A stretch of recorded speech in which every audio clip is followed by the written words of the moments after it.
Oh, Jason's here. That's good. Hello. Hey, Amy. Hi, Amy. Hi. That's 4. Let's see. So Gwen, I think Gwen said she could come. Well, I don't know that I heard from Lawrence. Guess we could get going. Yeah, I I'm thought Gwen was outside, on. so if it's loud with birds chirping, I'll mute myself. I'm outside too, so. Right, Bolton, crickets, birds. Yeah. It's all good. It's all good, right? Yeah. All right. Got a new guest.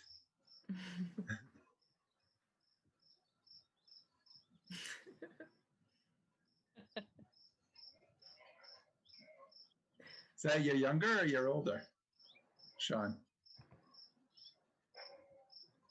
He's on mute. Yeah. My younger one. Oh, okay. Great. Hey, buddy. You wait, hello. You wait, hello.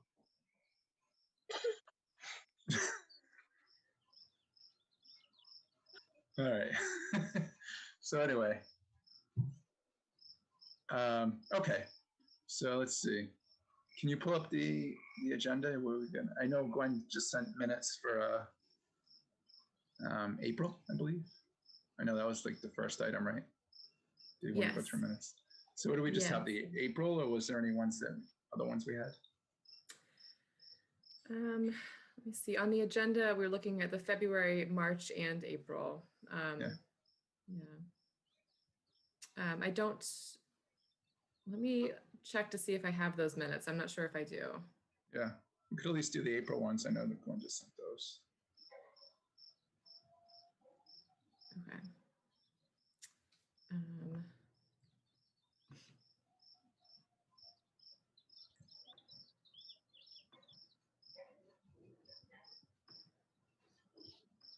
Sorry. No problem. Yeah. All right. Where is this?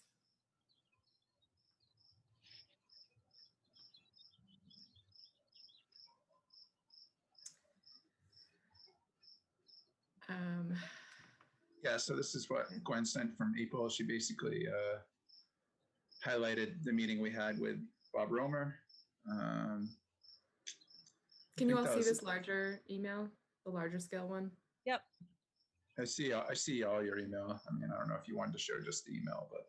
Yeah, hoping to just share this one email. Yeah. It's all right. I don't know if I can change that. Yeah, that's fine. You want to scroll down the email a little bit? Sure. Yeah, so we just talked about how the EDC can help out the master planning with a thought on the town center. And then we talked about a 2021 work plan.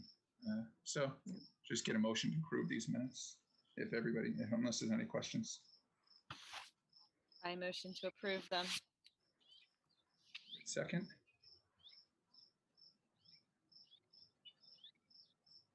Somebody unmute and second. Second. All right, all in favor? Aye. I don't think we don't need to do a roll call, Valerie. So we're good. All right. So before we got into our guest, I wanted to, I kind of forgot about when we were emailing out Sean Woods, who visited us last week. He's definitely interested, but he can't make it tonight. Oh, hey, Gwen. Hi. I had to switch laptops. I had no sound on the first one. No problem.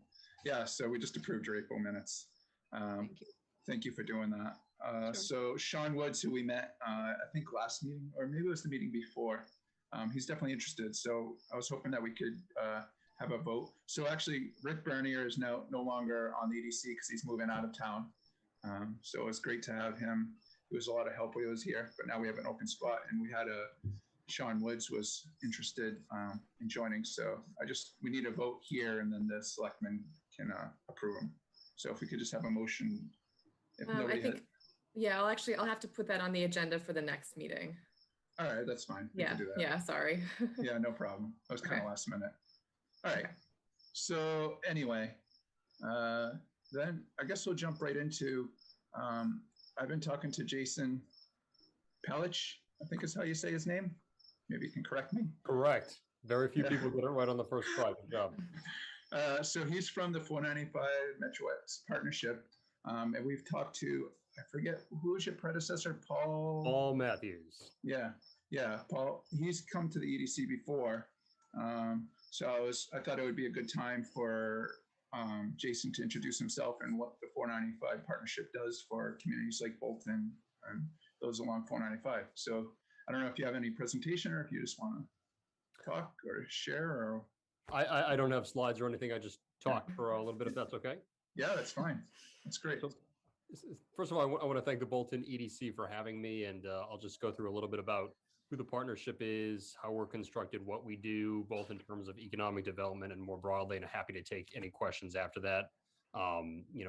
As Eric mentioned, my name is Jason Palich. I'm the executive director of the 495 Metro West Partnership. I have been here for just about a year. My predecessor, Paul Matthews, who a lot of you probably know, probably remember, was the executive director for about 15 years.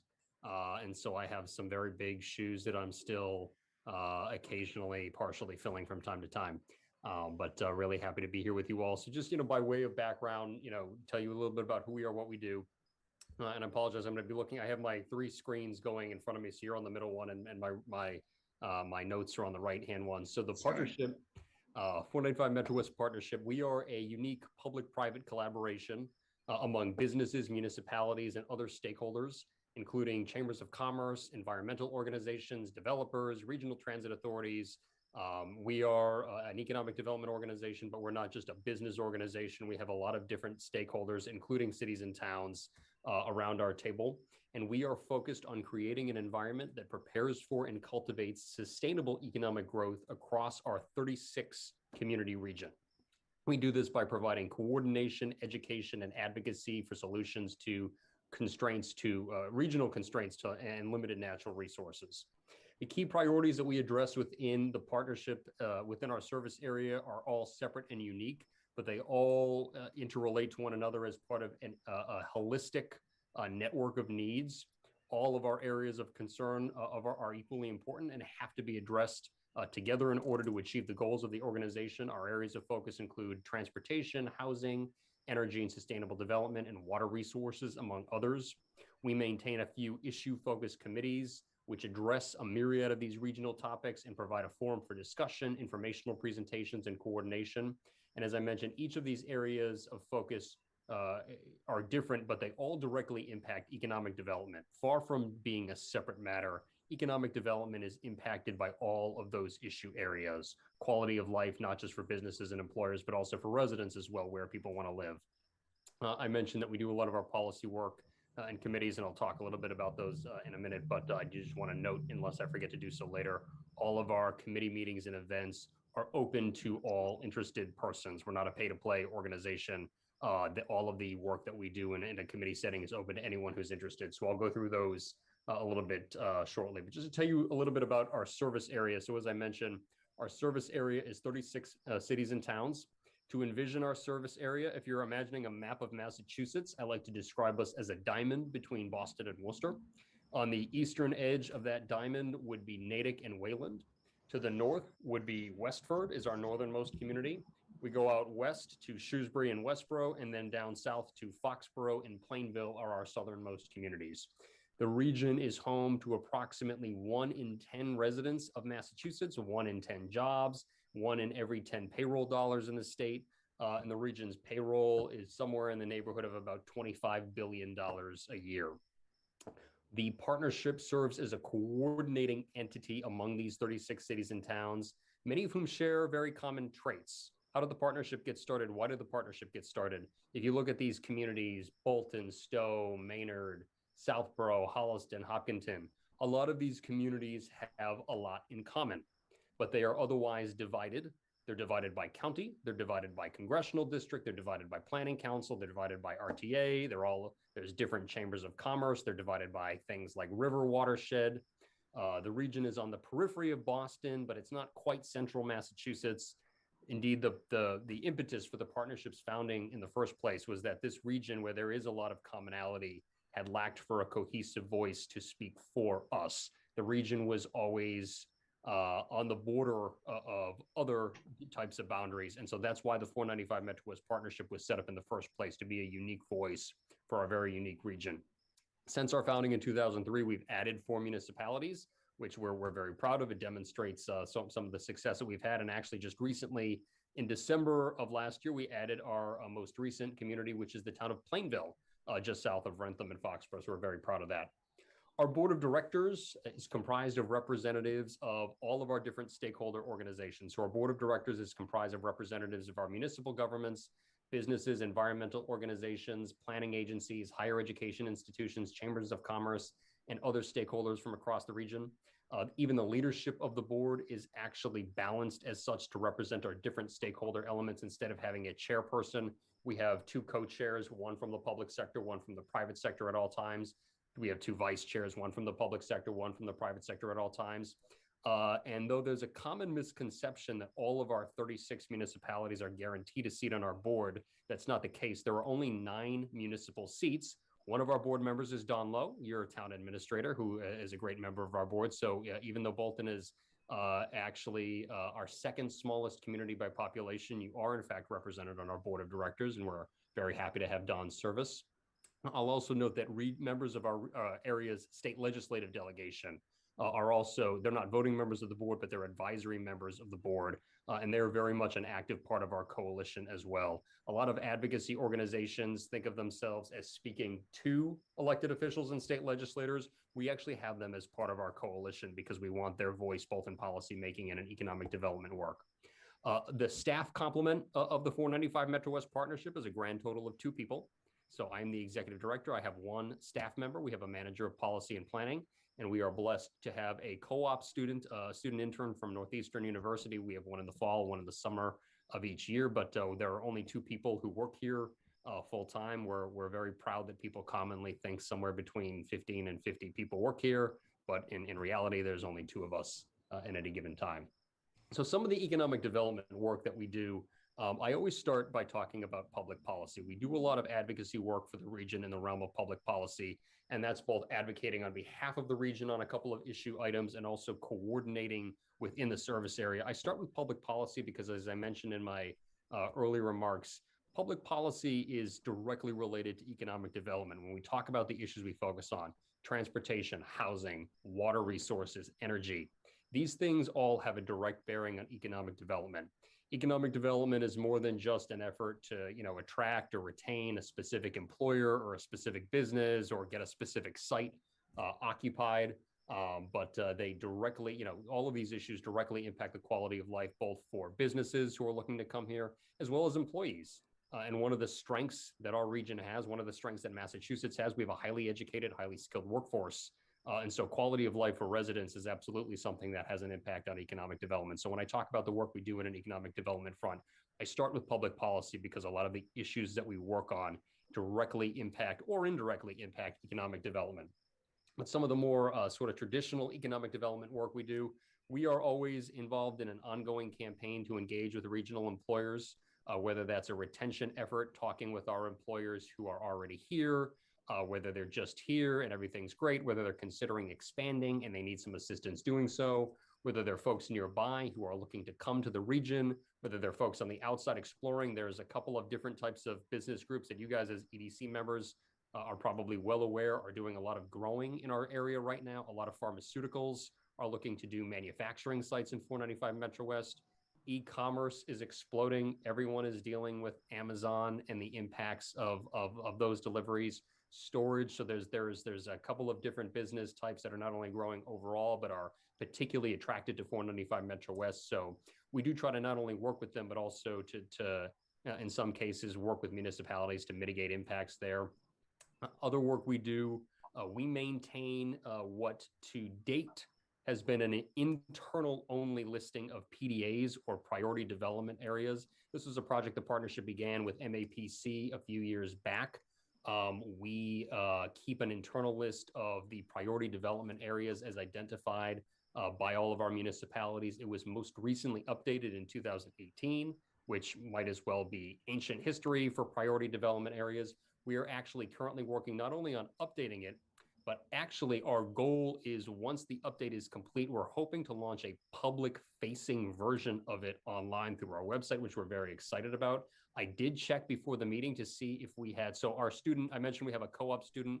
One of our co-op students' assignments is doing a lot of the outreach there. I did check to see if we have the most current information from Bolton, where I was able to discover that we actually have Valerie's predecessor and not Valerie on our list. So we will be reaching out to Valerie directly to make sure we get some Bolton information on there. But I will say that in the past, Bolton has been one of the communities that is more thorough than not in providing information about sites that you're interested in developing. Some communities are very specific. Bolton has been among them. Some communities send in, downtown we want to develop, which if you're somebody interested in a parcel or a property, obviously the more specifics, the better. So excited to work with Valerie and the town of Bolton and the EDC to work with you guys to determine what sites you want to put forward as part of that project. Just some other work we do in the realm of economic development. Every year we conduct a survey of employers in the region, the 495 Metro West Employer Survey. We always work with Framingham State. For many years, we worked actually with an individual professor, but this year, for the first time, we worked with MERC, the Metro West Economic Research Center. We actually happen to have just published the results of the 2021 survey the week before last, so it's very fresh data. 184 employers took part in the survey, which was an increase over prior years. And we're very proud of that because as I was badgering employers to take the survey, I found that employers are really tired of being given surveys to take during COVID-19 when everybody wants to know their opinion. So we were proud to get a very strong response rate, but we published the results of those just 2 weeks ago. You can look through graphical representations of the results on our website. Just to walk you guys through briefly some of what we learned. And we were very pleased with the data that we saw. So just by and large, businesses and employers in the 495 Metro West region are very optimistic right now. 83% believe that the economy in the region over the coming year is going to perform either significantly or slightly better over the coming year than the past year. Now, I do also, of course, recognize that that's a fairly low bar that has been set. And before I forget to say this, the survey is usually conducted in the fall. We waited until the spring to conduct the survey this year because what was going on last fall, we had a resurgence of COVID-19. There was a lot of uncertainty. There was a lot of panic. We didn't want to be asking questions about people's long-term outlook at a moment of great uncertainty. We wanted to wait deliberately until folks were a little bit more confident in making longer-term decisions. So while we're glad that we did that, certainly we do factor that into results. Like 83% of employers think the next year is going to be better than the last year. I have yet to meet anyone who doesn't think next year is going to be better than last year in any regard, but still we're proud of that statistic. And then of course, of those 17%, more are unsure than pessimistic. So we're happy about that. 70% of responding businesses expect their revenues to improve over the coming year as opposed to the prior year. And again, another situation where more are uncertain than pessimistic on that front. We do ask, we're not just looking to compile a list of positives. We do ask some more difficult questions. So one of the questions we ask is, what's most concerning to you in your business in Metro West? We ask, what might be some obstacles to growth? What might be of concern to you? And it's ironic because while we ask what people like about this region and what are the biggest concerns, one of the things that people like are the people here, the workforce. This is a highly skilled region with a very well-educated, highly skilled workforce. And at the same time, when we ask employers to identify which workforce needs keep them up at night, skills gap of applicants comes in first place. A little more than a third of employers selected skills gap of applicants as something that concerns them in the region. Other concerns that they cited, the need to replace an aging workforce, transportation, and housing. The need to replace an aging workforce, transportation, and skills gap have historically been high. We're seeing housing creep up as time goes on. Of the employers who moved staff to remote work during the pandemic, 85% are returning either all or a portion of them on site. The 10% are undecided. Only 5% of our respondents were keeping all of their staff remote. And one statistic that we're actually particularly proud of, because this is one of the positive statistics that actually we can see is not per se a consequence of just next year is going to be better than last year. So 47% of the respondents expect to hire additional staff over the coming year.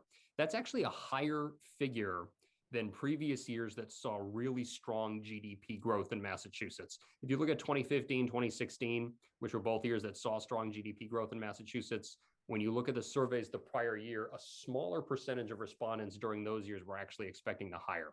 So we're seeing more intent to hire right now than we did in years that were actually, in hindsight, very strong economic performers. So those are just a few highlights from the survey. There's graphical representations of the survey available at 495partnership.org. You look under reports and data, but that's something we do every year. Some other, just to go through it quickly, I don't want to monopolize your time, some other stuff that we do. So workforce development, I mentioned the skills gap of applicants is something that is always a concern, even though we have a highly educated workforce. We work with Mass Hire. We're actually, our region is across several different Mass Hire service areas, but we work closely with Mass Hire. I serve on their board for their Metro South chapter, and we try to have conversations with them regularly about workforce needs.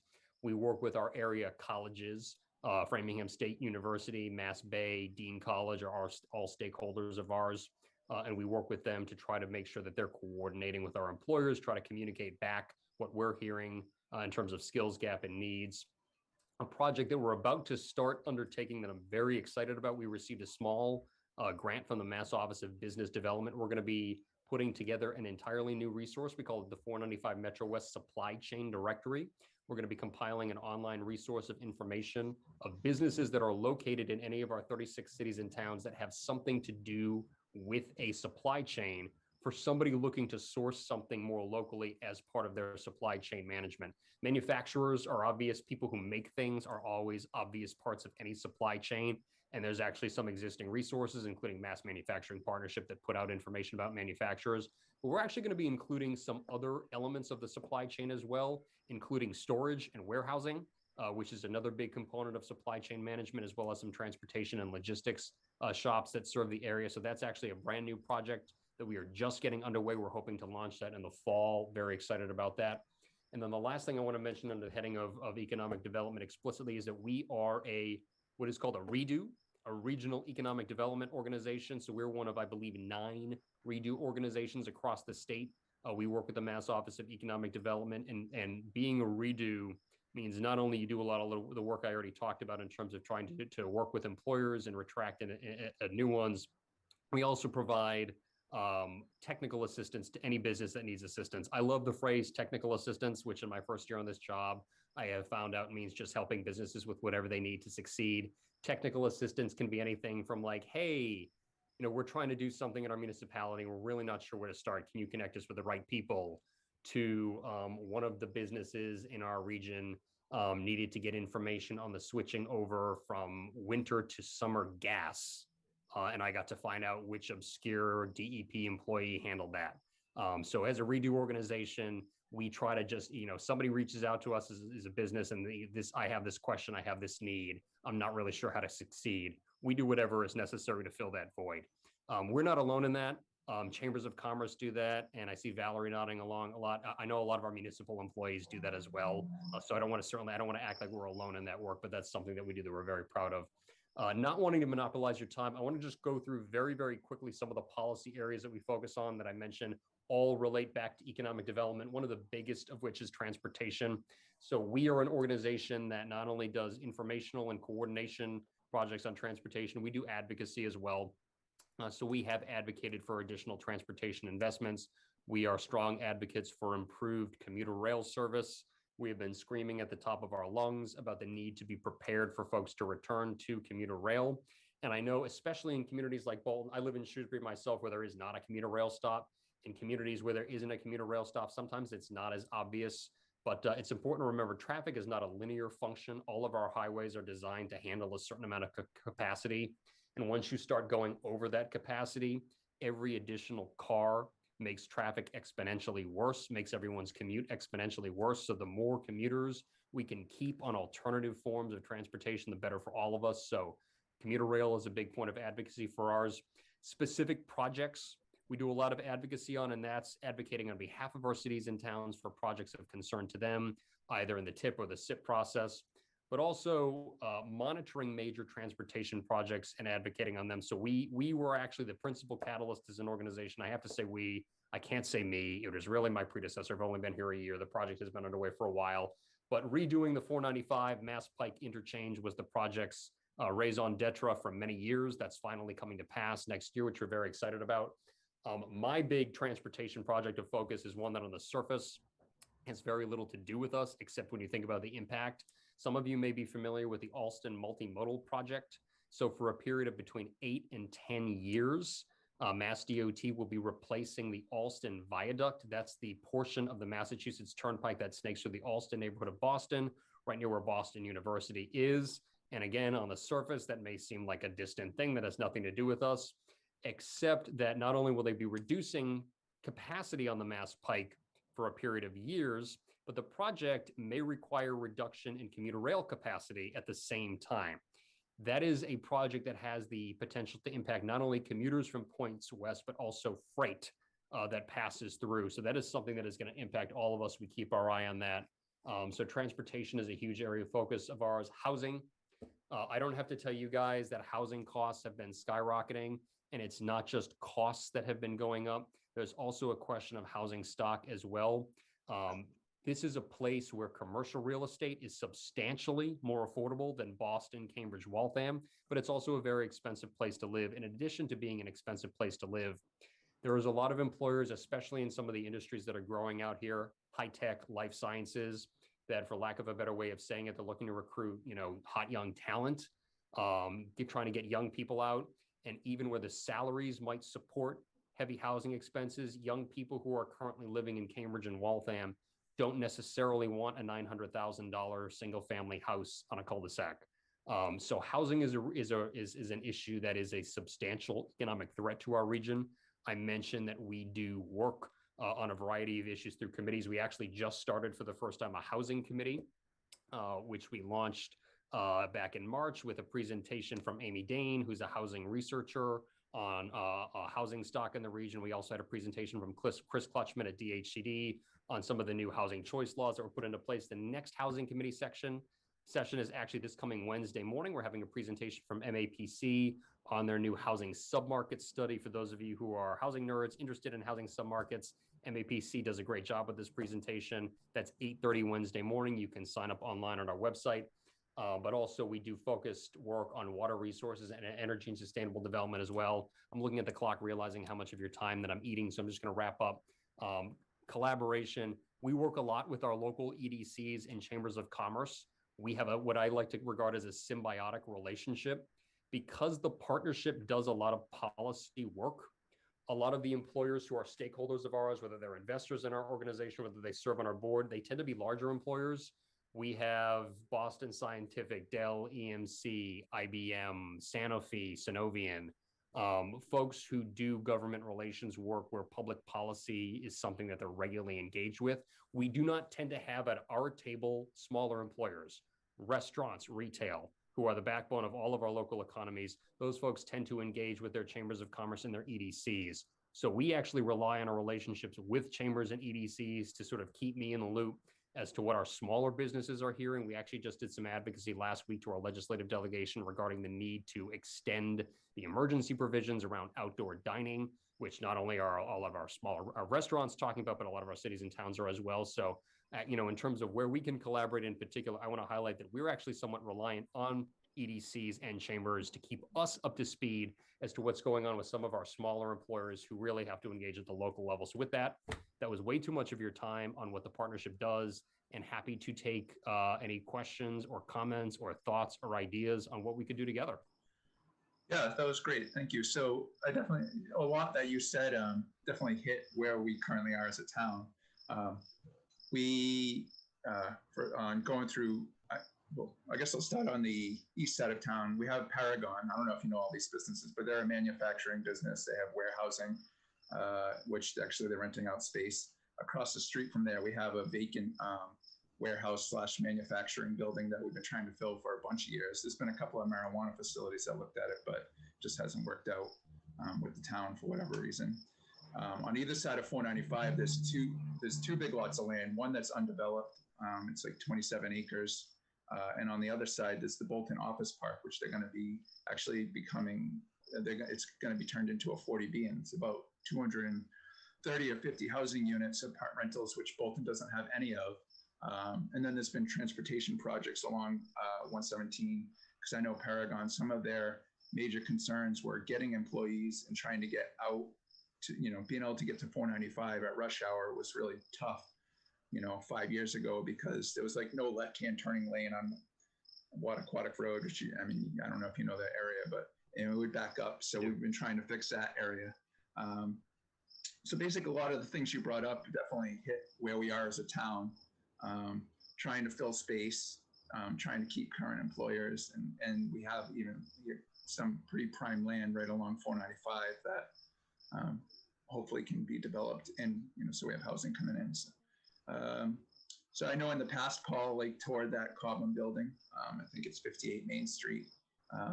I would love to come out and take a look at any properties you want me to have a look at. And I just say broadly, what we see a lot of in the quarter, especially above 90, we're seeing two things. And towns tend to have a very different reaction each. So as I mentioned, we're seeing a lot of pharmaceutical manufacturing. So where there's life sciences and pharmaceutical firms, the headquarters are in Boston or Watertown. They're looking to do manufacturing. They need a lot of square footage. They do not want to do that in Cambridge or Watertown where it's prohibitively expensive. So they're looking at like the Boxboroughs of the world and spaces where there's just a lot of square footage and they can otherwise do what they want. They're very attracted to. And a lot of municipalities are very excited because those are hundreds of jobs. They're really good paying jobs. They're high skilled, but not so high skilled as to be a barrier to entry. Companies usually like to do their own training. So that is something where we're seeing a lot of growth. On the flip side, but there's a lot of warehousing spaces. We're also seeing the polite term is e-commerce, the Amazon warehouses of the world, which have a decidedly more mixed reception. Right. Well, so we have land right along 495, and we recently passed a warehouse bylaw. So people definitely don't want 18-wheelers on 117 to worsen traffic, but there is the opportunity in that lot along 495 where you could have like a ramp on and off directly to that land. So just trying to think out of the box, what you could do with that land. I'm actually interested I'm actually interested in learning about your warehousing bylaw, actually, because I know we have a number of municipalities that are kind of really confronting storage, warehousing, and e-commerce for the first time. So I would actually love to see what you guys actually put through. And was that a project of the EDC that like town meeting adopted? Well, that was the planning board did it, but it was trying to get lower impact uses of the land. People are concerned about trucks and traffic and stuff too, but it was just a way to try to utilize industrial and business zone land without a high impact to nearby neighborhoods, basically. Just trying to develop those as much as possible. So I definitely think there's areas that you discussed that, we fit in these. We are a very rural town right along 495. So some of the things, are definitely beyond where we are that you mentioned, but there's definitely areas where we have a fairly big vacant space we're looking to fill. We have undeveloped land that, I think originally maybe the owner was looking at like the Market Basket type, plaza, but now there's some of those north and south of us. So I think that avenue is kind of gone for that particular. I'm sorry about that. I'm a Shrewsbury resident. We're getting the Market Basket. Yeah. Well, they're popping up all around us really. So, and when it originally came through, people weren't necessarily into that type of development, for Bolton. People definitely like the rural characteristic and feel. So, and now, so like I said, the Bolton Office Park on the other side is going to get a 40B. So if that goes through, our 10% affordable housing should be covered by that entire thing. So the land on the east side of 495 won't necessarily become a 40B as well. So there's definitely areas where the town can benefit from. I think the town typically wants a lower impact, not necessarily a big shopping plaza. Maybe they want that, I don't know, but there's definitely areas that I feel like, some outside help can help owners of land and vacant spots to fill. I don't know, Hey, Jason, do you find that there are either like small or mid-size or even larger companies, like do they come to you guys saying, hey, we're looking for the right area, the right fit? It would be great. I think that's probably one area where we're not as into, or at least I'm not personally as in tune to who's trying to get in and how can they connect with a town, small town like Bolton, where we're saying, yeah, we're not opposed to business. We just need the right type of business and the right partner that would try to come in and would look for a town, a rural town like Bolton, say that's the place I want to be. That's where I want to grow. How can we kind of help connect that and kind of welcome them and hopefully engage with them and bring them into Bolton? Yeah, And that's a great question said that it better than I could. It's a great question that I'm only more recently learning about, because I had the good fortune to start this job like a couple of weeks before COVID shut everything down. So whereas that's like a lot of what the partnership does, my first few months were quite different than the normal time. You know, you think of the early periods of COVID, nobody was expanding, nobody was buying property, nobody was going. I mean, it was like, let's see how long this lasts. We're now at a point where we are having more of those conversations, and actually, and to not to belabor the point, but cut right to it. The two industries that are growing is a lot of the life sciences manufacturing. So life sciences firms, Boston area, the headquarters is probably going to stay there. The R&D is probably going to stay there. The labs might stay there, but whether it's more lab space or manufacturing, they need way more square footage than they want to pay for inside of 128. That's one of the growth areas. And the other one is just, and again, it's almost always received positively because of the number of jobs, the skill level of the jobs. It's not per se 9 to 5, but it's closer to your typical like industrial or office park use. The other growth area is that e-commerce thing, which just has that decidedly more mixed reception. It is jobs, but it's trucks, and it's 24 hours a day, and it's noise, and it's lights, and it's traffic at weird times. Yeah. So in terms of, in the post-COVID world, so it's really like 2-3 months that I've been having the conversations you were just talking about, Sean. Those are the two big ones that I am seeing. And I work in pharmaceutical manufacturing, so I know all about that. Yeah, and there's been some big news in Boxborough. There's been some big news in Hopkinton. I think there's going to be some more big news in Hopkinton. But it is communities like Bolton that they're looking at, where you are on 495. There is the educated workforce, but acquiring a massive parcel is not going to completely break their bank like it would to acquire a massive parcel in Watertown. So those, to answer your question, those are the areas where we're seeing companies are having conversations and looking, and it comes, and how they do that comes in different ways. Sometimes it's usually not what property should we look at. They usually pick the properties themselves, and it's who do we need to talk to at the city or town level? What incentives might there be?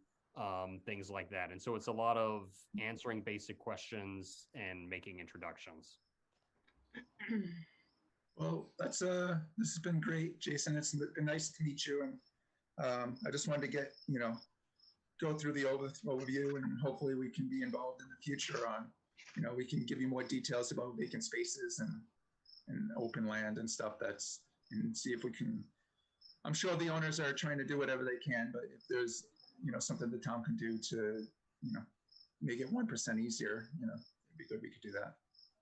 Happy to be of help. And like I mentioned, we'll be in touch with Valerie now that I realize we have dated contact information.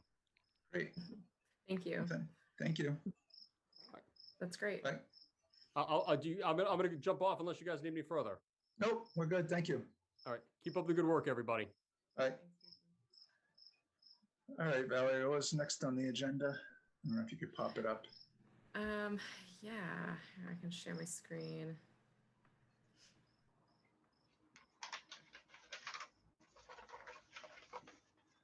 For some reason, it's doing a split screen with me. Well, I can see it. It's fine. Is that larger now? Well, you have to scroll down a little bit, but yeah, there you are, right there. So, okay. Here you go. So master plan considerations. We were going to talk about updated business lists. And when we talked at our last meeting, we talked with Bob Romer about a town center and, not we are not writing a bylaw for a town center, but just to have a placeholder in the master plan where the notion of a town center is addressed. I don't know if you could bring up that document that I emailed, or I could share it. Yeah, let me find it. Yeah, I just sent it out at like 5. Sorry, I've been busy. I know Bob asked for just what we considered a town center. So this was just my kind of quick writing it down. Yeah. So I don't want to read it through word for word. I know I just sent it, so nobody probably got to read it. But so basically, I just, so in the overview, I said the EDC would like the master planning to look into the future for a mixed-use town center, and the desire for residents to have a functional and residential zone in downtown. And many people want to be able to go to the town common. And I know there's a couple of specialty shops like the candle shop and maybe a future general store at the Cracker Barrel. And then it'd be nice if there was a chance for cafe or some type of, smaller restaurant or retail, along with the residential uses, to have a walkable place where you can congregate and meet downtown. Also, we would need public water and septic, and with a lot of development, especially with the 40B, it'd be nice, if this plan, if we had a future notion of what we wanted the town center, somehow, a major development like the 40B, perhaps that could be tied into that, and you could point to the master plan as how you would want public water and sewer. So then I just gave a little bit more details on the mixed use, like what a mixed use town center would be, how you'd have smaller amenities and a destination around the common, and a strong residential neighborhood, with the pride in the town, and be some scattered businesses. And we already have that with the salt box and the pre-existing non-conforming businesses, like the candle shop and the future potential general store, and then a little bit further along the Murphy Insurance and the dental building there. So to have that, that mix of residents and business is very characteristic of, a small town. I brought up the public water and sewer, and how, any business, if they're going to give any food or any water, they need public water. And, like a general store would want to have restrooms, which they couldn't have now without that. So, this is just like 5 sentences, but, public water and sewer is, 100-page report, I'm sure, once you get into having to deal with the sewer district and the politics behind that. And you have to have a sewer commissioner and everything. So, and then, I talked quickly about the size, just being from Manor Road from the Bolton Manor. Basically, just the thoughts were to have this mixed use district in the master plan, and why the EDC feels like that would be beneficial to the town in general. I know personally, my family, we like going to the town common and stuff, and it would be great to park in that parking there and be able to walk to a restaurant, a couple of retail shops, go across the street to the general store, pick up some food from a small restaurant and go eat at the pavilion. It would breed more events downtown. I think it would breed more community. And a lot of times, like the general store, I keep bringing it up. I mean, it's a Bolton resident who the family bought the building, and they're looking to turn it into a general store. So I think, we're not talking about big businesses or anything. We're talking about small shops and small retail in this mixed zone. So, I mean, this is a extremely high, 30,000 feet up overview of what a mixed use town center would be. But I think that the master plan should have the thought of this as a potential future, so future policy can lead to this. And I was hoping that the EDC team would either add to this and hopefully we could advocate for, for this and further hone in what it looks like. So I think Bob Romer asked us for a quick synopsis of what a mixed-use town center would look like. So, I mean, this was my idea and I didn't have tons of time to work on it. So it would be good if maybe over the next couple of weeks, the rest of the board can look at it and amend it or add some notes to it. And we can discuss tonight and add any thoughts or that you had to this. So if anybody wants to add anything. Great. I think it's a great start. It's hugely complicated. Exactly. Yeah. It's very complicated, but I wanted to make sure that it wasn't neglected in the master plan. And I don't think the master plan's not really, writing bylaws either. I mean, they're getting more detailed than us, than this, of course. But, I think it's just, I'm on the planning board, and whenever we do a bylaw, it's to try to meet the past master plan. We're not writing a bylaw for Boston or, something for Marlborough. We're writing bylaws for Bolton, and getting the direction set in the master plan helps the planning board and helps the selectmen and all the committees in town to go towards that vision. So I just wanted to make sure that this vision got included, some piece of it in master plan. It's like a memo of intent. Yeah. Right. Did they give clear guidance on like what I remember they requested like EDC basically like outline what it is that we think town where we want to pursue. Are they really just looking for like, let's just start with a district area like you called out, Manor Road to Bolton Corners? Do they need what I guess it's like what level of guidance are they looking for? I feel like this starts that, like basically starts the conversation. It's like, hey, did they need us more involved? Like what level of engagement? Right. Yeah. So they have an economic development group. Amy's on it, right? Yeah, Amy's on it. I was on it, but we haven't really met at all recently. Maybe I wasn't included. I don't know, but I don't think we've really met. I know the master plan's they've been very, very busy, but I don't think that economic group has met too much. I see Mary online. I don't know if you're here for the town center neighborhood or if you're here for the master plan. I know you're on both kind of groups if you had thoughts. Yeah, well, I was interested in hearing what Jason had to say about the 495 partnership, but definitely I'm here for the town center conversation. Yeah. So anytime you are on the master. I was going to say you are on the master plan, right? I am the task leader for transportation and also cultural and historical. Yeah. So, few comments. Town center definition, if you go through numerous dictionaries, is this main businesses commercial center of a town. The area that you're considering as a mixed-use town center is the Bolton Historic Center. It is on the National Register of Historic Districts.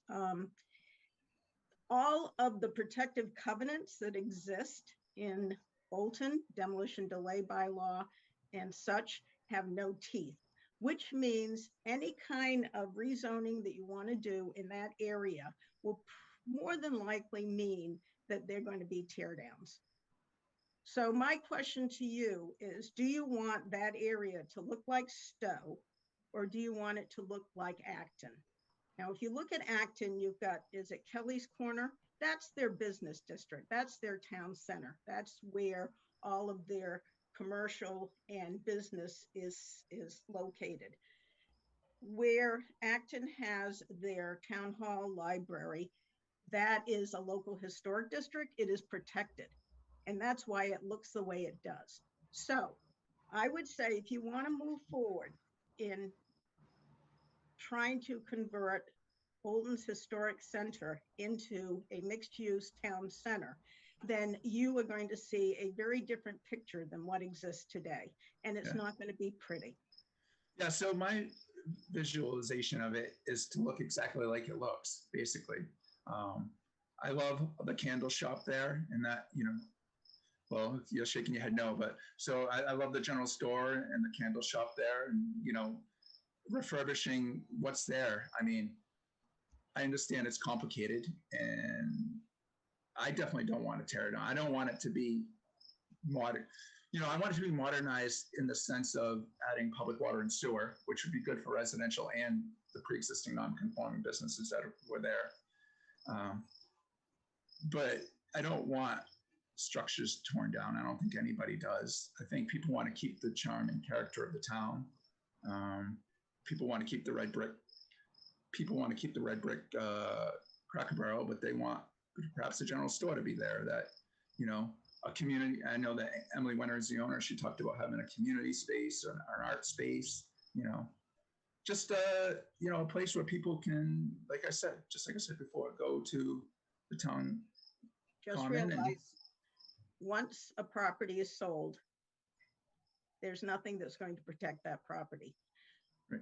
Another thing, from 495 to Wattaquatic is your highest traffic volume on 117. Right. That's one thing to consider. The other thing to consider is the candle shop. It's for 12 years that has been a limited business. There have been 4 different businesses in there. None of them have lasted. So I think your idea is very sweet, but the reality is that you're going to get a very different picture if you focus on the historic center of town. Yeah, I mean, you've said that to me before, that it's very idealistic, and my picture is definitely idealistic. I agree. But I definitely don't feel like we should, always be saying, well, that can never happen, so let's not even look into it, I mean, the master plan could be a bit, you could have an idealistic view. We're not writing a bylaw here. You could have, what you want. You can discuss what you think the future could hold, and where you would like it to go. I mean, I don't think anybody on this committee or anybody in town, wants it. I love the old town. Like, I'm a huge fan of history. I would love to, have like a walkable downtown and a pamphlet saying this house had these owners and it was built then. I mean, like, I just love that history. I love going to Concord and dream, I love visiting old homes and stuff like that. So, Eric, I'm the last also like being on the planning board, like you have obviously good, strong insight into what it takes, I think, to pursue bylaws. Isn't that the beauty of the situation we're in? Is if we don't like, what's happening in Stowe, or we don't like what's happening in other towns, don't we have the flexibility as a town to dictate what we would like to see? So if we don't want to see tear downs, then, and I'm not sure exactly what that looks like, but I feel like that's where we're at, is that we actually have the flexibility to define what it is that we want to see. It may prevent some businesses from moving in, but if that's what the town wants, then I think that's the route we have to take. Yeah. So has the EDC ever considered a business commercial district from Forbush Mill down to Still River? I mean, you've got the developer right on the corner who's looking at a mixed-use development right now. And, that whole strip going straight down 117 West could be a good size commercial center. Yeah, you have a good point there too. I mean, definitely. And like you said, you talked about the owner of Tadmore, who is looking to develop that behind the DPW, a mixed use development. So that's an option too as well. I agree with you. And you have that whole, you have that area. You have Frank Chiodo's property, which he was looking into different things. You have the post office. So I agree with you there too. I was kind of thinking of it in conjunction with the town common, but I definitely think I should probably add that to the report. Is that as an opportunity for a mixed use location? And like you said, that developers thinking that anyway. So that's a very good point. I should definitely add that. Yeah, I just want your committee to be aware that the changes will be more substantial than what you would anticipate. Yeah. If you pick that location. Yeah. No, I definitely see your concerns for sure. And I know it's a hard thing to do. But with, Can I ask a question? go ahead, Amy. Can you make it, you know, the mixed use, you know, that we're talking about, but also keep it historic preservation? Like, can you have both?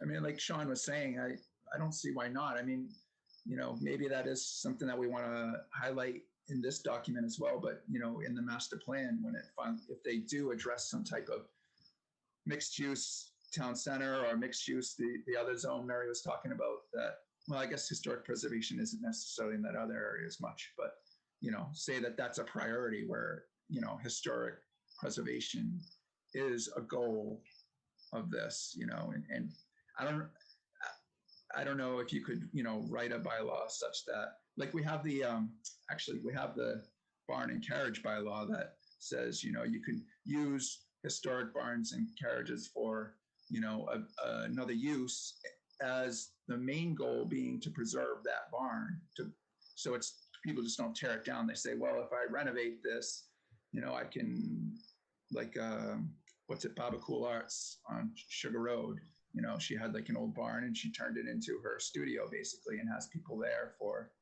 showings and stuff like that. Eric, I know we talked about it, may have been a few meetings ago, but didn't Harvard, not necessarily recently, but within the last like 5 to 10 years, didn't they go through some improvements in their kind of town area? And that doesn't look, I assume historic preservation is fairly important in that town. If you go through the town center area, it doesn't Harvard's have that historic same district is not touchable. Right, okay. So Yeah. when the general store, when I sold the general store, my Nice, you're the right person to ask that to. Yeah, so they had to, the general store basically owns the land that the building sits on. And there's town land and church land, so they had to do some navigating to adjust their septic system, which is not really a septic system, to be able to do the food stuff that they're doing. They made some huge changes and spent a lot of money in a very small space. And that's the only commercial space, except the building where the post office used to be. There's a fiber loft there, a yarn store. And I don't even know if the dry cleaner is still there. But there's really, really limited commercial space in the center of Harvard, and that's not going to change. Yeah. Well, so I mean, maybe the scope of the range that I put is really too big. I mean, because we were really focused around the common, so maybe it's a much smaller range. You know, maybe it's the dental office to, I don't know. Well, it sounds like it could be in a couple of different like clumps. Right. If, you know, if we're the space on 117 West, you know, like from the post office going towards Bolton Orchards, if there's space in there, that could be good. Yeah, yeah, But sure. it's like we kind of don't get the walkability score, Right. unless you're, you know, if something's going to go in down, like in Bolton Office Park, or something could be there. Yeah. If it's going to be mixed use up, you know, commercial in the front and residential towards the back. But I mean, Mary is right in the fact that, you know, that particular area does have a developer already talking about a mixed use development. And then you have Frank Chio's land and the post office group of buildings there with a spa and stuff. So we could definitely add that in this document. I think it would be I think that would be almost a little more like commercial than what we were thinking more in the town center. Yeah, like around the common. You're hoping for the Concord approach, as opposed to the Stowe shopping center approach. Right. Yeah. I mean, clearly we don't want a Stowe shopping center. I mean, maybe along 495. You know, that would make sense along 495. But yeah, you know, I was thinking historic preservation type approach. I think these are all good points. And since this is just, you know, to start, it's almost like a kind of memo or recommendation from us. I mean, I feel like that's something we could add in, right, about the historic preservation to try. What does that look like or mean from a bylaw standpoint? I think that's certainly TBD. Right. it's Yeah. good to consider it. You I'm- can't, I have a house that's 1750, by the way, so I'm all about historic preservation. Yeah, yeah. I mean, clearly we're not a committee that has, we're just advisory really when it comes to that. I wouldn't even call us advisory. It's not our place to be writing bylaws and the master plan committee definitely has the group of people and wide range of group of people that are looking at the master plan in general. But like Sean was saying, I think, I think it was just a starting point, and to have a space allocated for this type of mixed use, walkable, rural, town center. There's a space in Concord just off of the center. I can't remember what that street is. It's not Thoreau Street. In the same street where the post office is, and it's like a little horseshoe of buildings of small shops. That would be that design would certainly, that would be more walkable. And if there's a place where it could go, like a small restaurant or a coffee shop or whatever, like a bookstore or bakery or something like Yeah, and then the other important piece, to even make use of the pre-existing non-conforming properties that are there in general would be the public infrastructure, which would be a benefit to all of the town, just on the utilization of how you could use those properties. So I know when we chatted before too, we were like talking about the common itself and like possibly having like, I don't know if it was restrooms or something for the trails or like backyard Bolton. Is that something we need to work in, or is that, I feel like the master planning committee was considering that for other portions of what they were looking at. They're not necessarily looking for guidance from us. Right? Yeah, I mean, having, I guess the infrastructure would be first, but to have the public restrooms, I mean, there is the porta potty or whatever, but I mean, that becomes a whole, as a lot of money to maintain it and stuff. So I don't know that I wanted to get into that sort of detail. I just want, and maybe I haven't seen the latest, of what the master plan has thought in this area. So maybe, I don't know if Mary, if you've just been busy on the transportation and the other boards, but basically I just wanted the EDC to advocate for a future, a future direction to this type of rural town center. And how the master plan committee took it from there, I guess. I don't know. Can I just jump in with a few comments? Sure. Yeah, definitely. I think it's definitely really important to note that we are, to Mary and to others who might be viewing this conversation now or later, it's important to note that this document and the EDC's conversation around town center and around a possible expansion of the mixed use district is very new. And I don't know if this has been, Eric, you can correct me if I'm wrong, but I don't know that this has been discussed at a public meeting before. So I don't know if this is necessarily, this might be the first time that even just the members of the EDIC or EDC are able to talk about it together. The only time we've ever talked about it is to memorialize the pre-existing non-conforming buildings as business. But it seemed like it would be, a sort of spot zoning situation, and it was kind of messy, and we just kind of stepped back from it. That's the only discussion. Right. So I'm thinking, and I'm also involved with the master plan process. So I'm thinking about, what might the master plan committee need to hear from the EDC prior to, really incorporating this into the work that the master plan committee is doing. So I think it's important for this group to keep working on this document and really flesh out kind of what you mean by something. So I think it's helpful that I'm new because I'm not understanding a lot of the the nuance maybe to what you mean, because I'm hearing, for example, I'm hearing that you're calling out specific types of businesses that you want. And it's really important to know that with zoning, we can't say that we want a general store, so it's going to be a general store. We want it to look, Understood.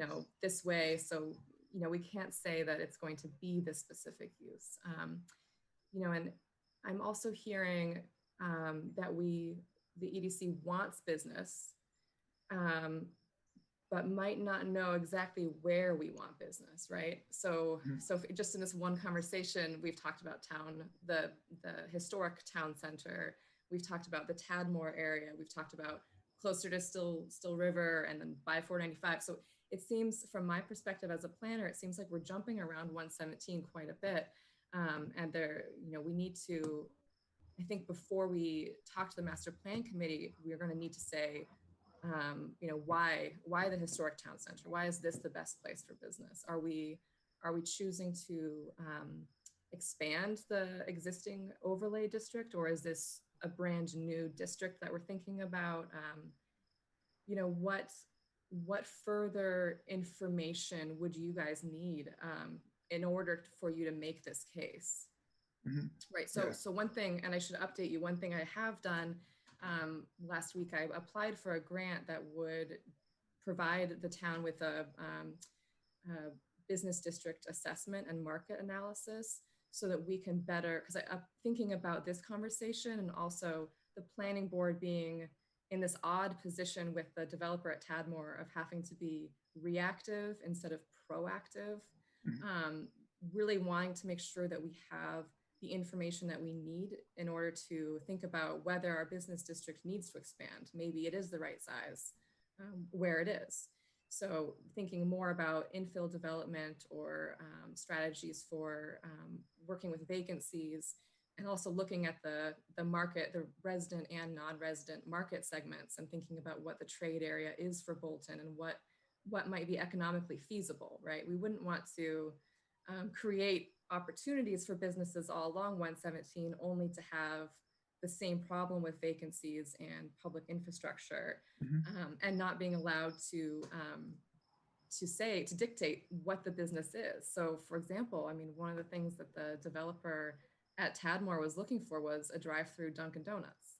And I don't know that that's something that the town wants. And even in this conversation, you're saying you don't want to look like Stowe. So, Right. it just seems like we should do a little bit more to kind of flesh out this idea before bringing it to the master plan committee. But I think we have time. I mean, the first public forum for master plan isn't until mid-July, and we're still looking at vision and existing conditions. And so I think this is the perfect time to have this conversation. It definitely does tie into that more political, contentious question of where is the heart of the town, and what does that heart look like? So if that, it's a lot of sprawling thoughts here, but no, again, that sounds amazing. It sounds better than how I presented myself, but all your points I just want to perfect. make sure that we are right sizing the business districts, and that it's really clear about where it's going, where we want it to be. But at the same time, I was taking down some notes and thinking, it'd be a great idea for a future public forum for the master plan to do create a neighborhood plan for the town center or for another area of town. So thinking more about these ideas of what different residents' vision is for how we use, the town common versus, other parts of town. So. I think Bob mentioned last night, there was a survey that was done, right, which I think would give us some great, valuable insight into, maybe not everybody, but at least it's a starting point from the town to say, okay, what do the people want, right? And I think if we need to be specific, if we want to go into the detail of, for all of Bolton, what are the districts, what do we want each area strategically to be, and how do we want to focus it? I think we could do that, but it's going to be a big undertaking and take a lot of effort, I think, to do that. So I think having guidance to know, is it the mid-July date? Is there a hard date where we're saying when does, what is needed from the EDC specifically, and when is it needed by? And are we supposed to be covering the entire town in the different areas? Because I think part of it is what we're seeing, right, is we kind of do have businesses spread out throughout the town, and maybe there isn't like a cohesive vision on, well, what does Bolton want? Where do we want it? Where do we want the more commercial businesses? Where do we want this neighborhood type town feel? It feels like there probably hasn't been as much guidance. So maybe now is the perfect time for us to help kind of outline what we think that looks like. Exactly. Yeah. So there's you're right, you're pointing at two different things. So there's what the EDC feels and has that vision for and wants to see. And then there's also the Economic Development Task Group. And so I think that they have two different charges here. So the EDC could very well choose to keep working on this document and send it on over to the Master Plan Committee. And they're not necessarily going to adopt what the committee's vision will be, but it's going to be useful for them to get a sense of what the business community's perspective is and what other ideas are for the use of town center. Yeah, these are all great points from everybody. I definitely, Valerie, a little bit earlier, you talked about, I definitely think the town center would be its own bylaw. I don't think any bylaw we have today would really fit the town center. I like the mixed use village overlay. I don't even think that would fit the town center because, like Mary was saying, I think a high priority would be historic preservation and, and I definitely wouldn't want also like a Littleton center where it's all businesses. I like the residential. I like the mixed feel of it. Even I like how it is this general store, camp store, small. I wouldn't want to lose that residential feel of the town either. Yeah, maybe one thing we should do is take a look at other bylaws from towns that do a good job of historic plus business, because Mary is absolutely right. There's really not much you can do to save a home, right? Because there's a lot, it's just financially very burdensome on the owner. And so you either, the town has to get site control over the building and, choose to do the work themselves. Or you could do some, have a bylaw that allows preservation of the historic structure along with business, but I don't, Mary, do you have any idea of if there's another town that does it Nothing well? like that exists. The best protection would probably be having a local historic district bylaw. And even that would not be enough to save a building. No, it wouldn't. Yeah, even like the demolition delay bylaw, really, a developer just kind of waits it out. There's really not much you can do. So it's pretty precarious to be able to hold on to the architecture for sure. Is this just saying if we put in water and, just to go down to the base level, we put in water and sewer to allow small businesses to kind of tie in there, is that basically saying we now have zero control? They can tear everything down, they can build whatever up. We do have certain laws in place to prevent types of, right? Yeah, it's all residential right now. So right. So you're saying it's more focused on the mixed use. I think that seems to be the biggest issue, right? Right. Okay.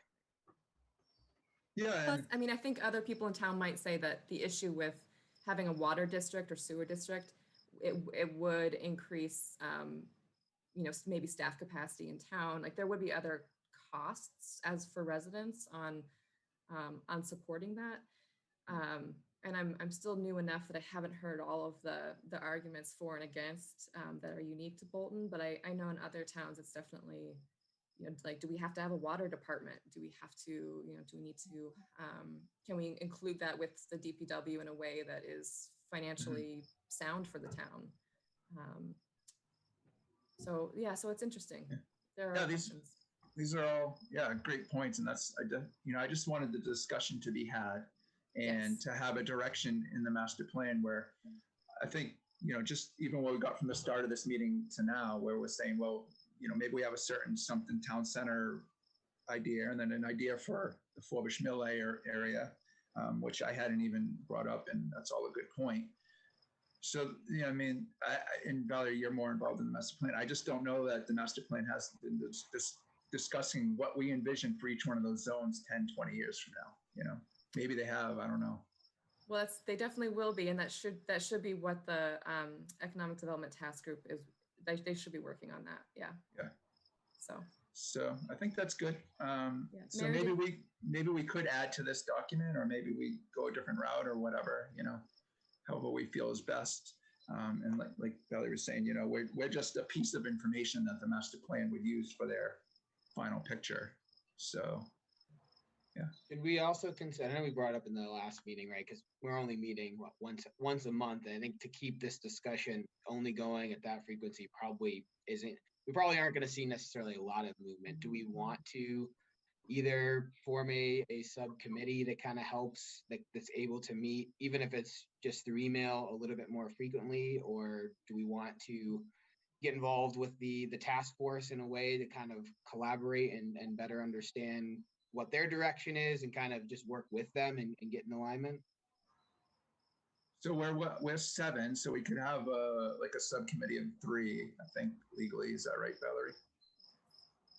yeah, I mean, if a group of you did want to, or a few of you did want to meet with the, you know, I know there's some overlap, but with the economic development task group, you know, that could be a good way to move forward.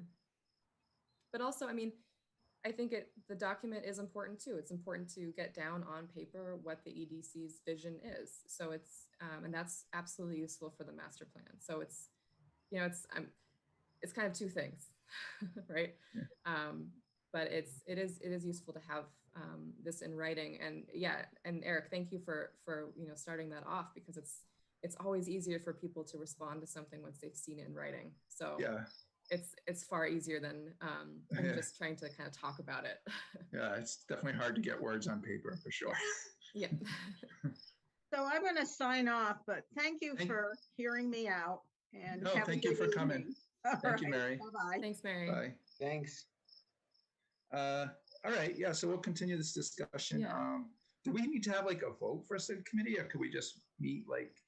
Does it have to be like a specific 3, or can we just meet in groups of less than 3? You know, how would that work, Valerie? Yeah, I think it can be pretty informal, as long as, you know, like it can be a working group, or it can be a simple, you know, informal, you know, few members that are acting as liaisons, I guess, to the master plan, to the economic development task group. As long as, you know, updates are brought back to the group in a public meeting. And could we discuss, like, if say we had 2 or 3 people, could we either meet with you and discuss or something? Yeah, that's absolutely. all allowed. Yeah, we can't be just having back and forth on email with the whole group and stuff, right? Yeah, exactly. The only thing that the group as a whole can really talk about through email is scheduling. Yeah. So yeah. So yeah, maybe, you know, I don't want to take up too much more people time tonight, but, you know, maybe you, Sean, and I, and, you know, Amy, or, you know, we can, or whoever's interested, you know, really just, I guess, emailing me, and or even if you're interested in a particular area, like if somebody wants to focus on, you know, if we could break it down to, like, you know, this zone or that zone, or sewer, you know, types of businesses. I know you said we can do types of businesses, but if there's a way we could break it down somehow. Yeah, and I'll keep you all updated on this grant too. I did implicate you, so. Oh, okay. Yeah, because I you know, I figured that this is absolutely lined up with the mission of the EDC. So yeah. So I'm thinking that if, you know, if we move forward, it would be a representative of the master plan committee, the EDC, and the planning board that would work with the consultant on a business district assessment. So it's such a huge boulder. It's just, and I always feel like, so I've been in town for 10 years, and basically it gets brought up every now and then, but people are just like, it's too hard to do and to discuss. Yeah. So I just wanted to make sure it gets discussed and moving forward. So great. I don't think we need to talk more tonight about it. Okay. All right. Was there anything else on the list? Or I think that was about it. The backyard Bolton. So I scheduled, I didn't want to like go a whole new cycle of discussing the dates with the committee and whatnot. So I scheduled, hopefully the committee's good, August 21st, 28th, and September 11th. Same reasoning as we had in the past, skip Labor Day weekend and tried to steer clear of the Bolton Fair, which is the 13th, 14th, and 15th. And I think we did that in the past where we had 2 and then a blank and then 1. Say the dates again, so I didn't write them down quickly enough. August 21st and 28th, and then Yep. September 11th. Great, thanks. So I've already had, and Amy's probably started to see him come in, and I mean, I've already had so many people email me and say that they're interested in coming back. People that I haven't even heard of in the past. I think we used the one big loop last year and got about 35 vendors. It was a pretty successful event, Valerie. Where I think on that last event we stopped counting at about 600 people coming through. No way, really? Yeah, every single vendor. I do think some of that might have been that we were in the midst of COVID and people were just so happy to have something to do. I think you're right. So we may see a little bit less, just with sports Probably. And things like people on their summer vacations and things like that. But I do think people look forward to it now that they are expecting it. Yeah, I think you're right. Yeah, it might not be as definitely the parking lot. We'll definitely have to figure that out. Put cones or spray paint lines or something, because there was like 4 or 5 of us there, and it's like the whole time we were in the parking lot getting people in and out. So we'll definitely have to direct people towards the church or talk to the church. Make sure that we're okay. And the restroom situation. I remember a few of them. Yeah. Like, where do we go to the bathroom? They were like angry. Yeah. So so getting a porta potty there would be good, and then having a clear direction on parking. And I think those are the 2 main things. Besides that, I mean, we could keep the same single. Just the path around worked really well doing that big loop, but we can add more. We can add down the other paths and stuff too, because I don't think this really definitely in the middle of the summer. I don't think there'll be much concern at all about Corona. Right. I think we're hopefully done with that, at least for now. But yeah, it was super successful. I've gotten already tons of interest about it. So I expect it to be good. I think maybe it won't be as busy because there'll be more things for people to do. We were the only show in town last year. But every single vendor was ecstatic about how much exposure it got for them, and even how much sales they did on the day. So that's all I have right now about it. It's 21st, 28th, 11th, and we can start marketing it. Amy, you can start firing up your videos. Yeah, my videos. If you want to start sending me the list of people that are going to be doing it. Yeah. So it's let's sneaking up fast. We're in June. Right. So we're 2.5 months away. So you could probably start in a month or so. Yeah, absolutely. Yeah. Yeah. So that was great. And I think your videos, Amy, probably gave more marketing than anything else we did, just because it. And I learned about honey, and I love doing them. Yeah. I go to all kinds of people's houses, eat cookies. I got chocolate chip cookies. It was great. Yeah. You get to choose which videos you do, so just be strategic about. Who do I want to eat next? Cookies, absolutely. Yeah. Yeah. Great. So I think that's it for tonight. I think it was a pretty good discussion with the 495 partnership and how we can utilize them, and we have a long way to go on the mixed use districts or whatever direction we go. So I'd like to thank everybody. Yeah, go ahead. Can I say one quick thing about the 495 guy? He does have obviously know the vacancies that we have in the warehouse spaces and all that, right? Well, I think we have to report it to him. And we did report to him maybe many years ago, but it probably needs to be updated. And in general, we probably need to update that. I don't know, Valerie, where it stands. I haven't seen it recently. I know Erica was keeping kind of a vacancy report. So I don't know if it's updated, and I don't know if we kind of forward it out to groups like that, Yeah, so one thing I've done in the past in Stowe was, you can even contact Jason about a specific, what he was saying. So contact him about a specific property that you want 495 Metro West to help you like advertise to commercial real estate agents or to people who might lease or purchase, the property. So, if we can set up, kind of create like a one-page report on one of these larger vacant lots, just talk about the lot size, the zoning, allowed uses, and what the existing structure might look like, the square footage of the structure, who might be selling it. That kind of information you can send to them. They typically are more, I think they favor advertising for, these larger like warehouse type spaces, which, we have. You do have. So yeah, so it's like those industrial vacant spaces.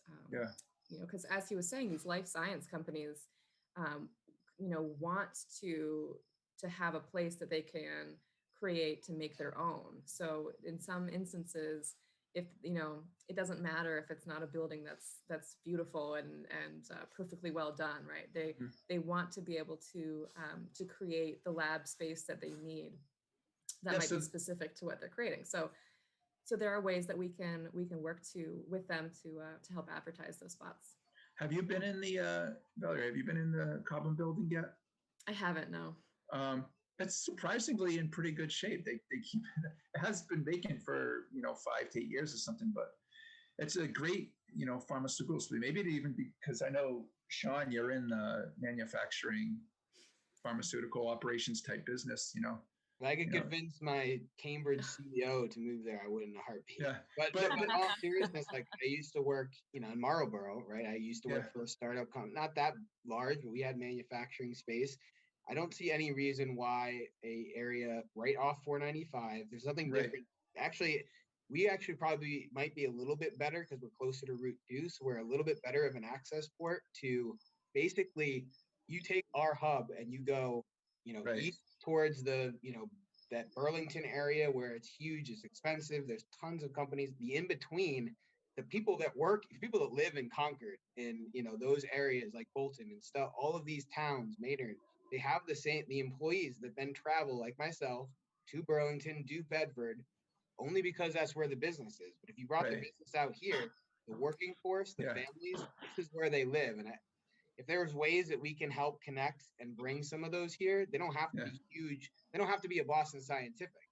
They could be a smaller, mid-size startup, device or pharma company that's just looking to expand and looking for cheaper commercial real estate.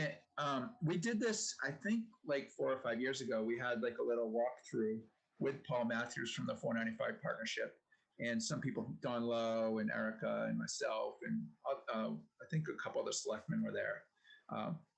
I think it's perfect for that type of business that you're mentioning, like a small to mid-scale, pharmaceutical type manufacturer. There's some warehouse space, there's some office space.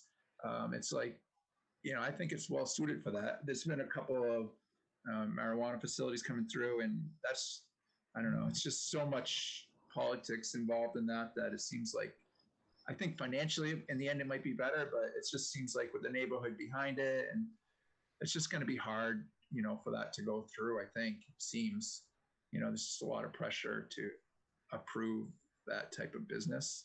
Yeah, and for a smaller mid-size like life sciences company, I'd be very surprised why there would be opposition, like to move into an already space that's already established, that's vacant. Why not that? Yeah, that's like why it's there, right? Yeah.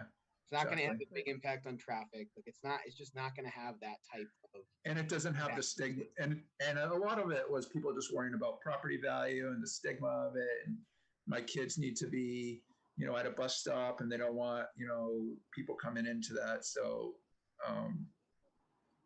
there's just a big stigma around it. So like you're saying, Sean, a small scale pharmaceutical, and that's what that building basically was designed for, that type of business. I've never walked through it. I'd like to see it.